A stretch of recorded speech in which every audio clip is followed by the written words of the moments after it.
Let's talk about gluten a little bit. That can certainly tie into immune health. Is gluten really that bad, or is it like a lot of people say, it's just kind of the next big thing? Well, great questions. Great questions about gluten.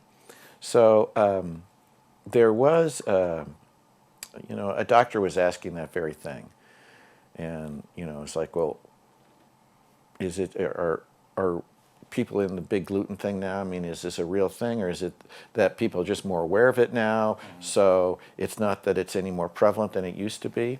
And he got permission to use frozen serum that was collected in a study in 1950, a population study. And he tested that for the anti-gluten antibodies, and then got serum from a current study, population study. And yep, it turned out that there's twice as much gluten intolerance antibody related now as there was in 1950.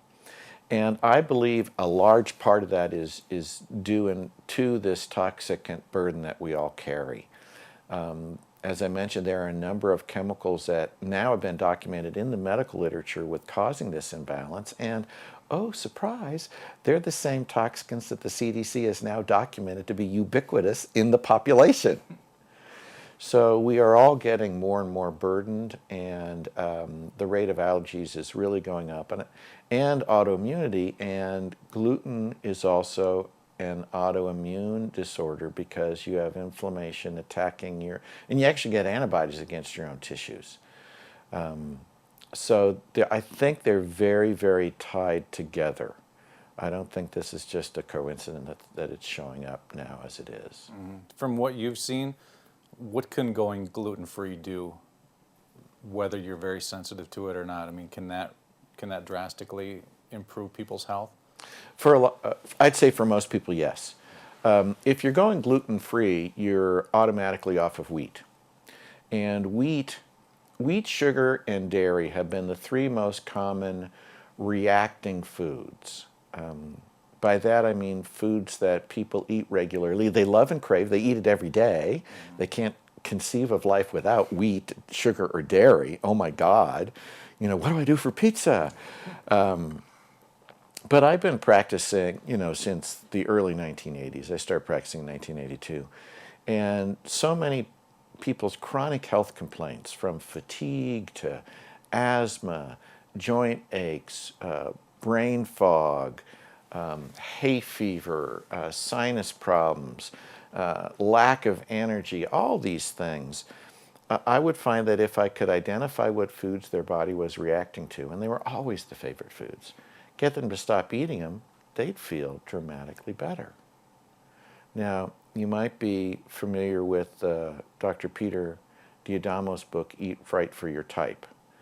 It was first published, I believe, in 1994, and here we are, 2014, 20 years later, it's still in hardback.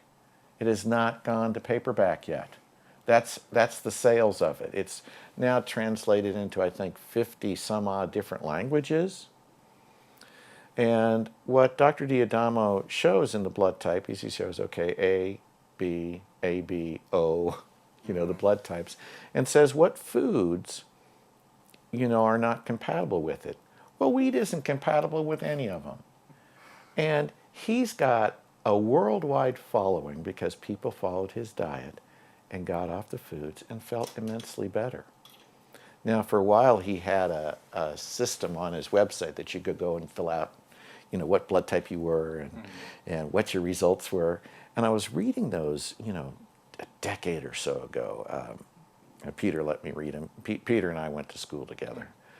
And he let me read them, and I'm reading these comments. I'm thinking, that's what I hear from people when I test them for adverse food reactions, and then stop eating their reacting foods.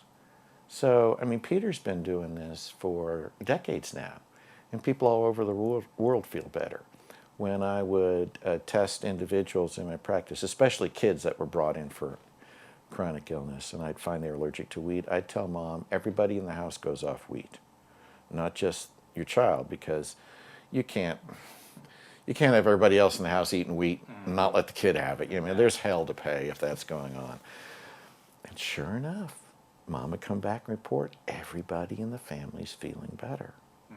So, I mean, if you, one of the things just for dropping weight is I tell people the no white diet. No white flour, no white sugar. If you avoid all those things, you're going to feel better, your energy is going to be up, the weight's going to be down, and you're just going to be like, life, where have you been?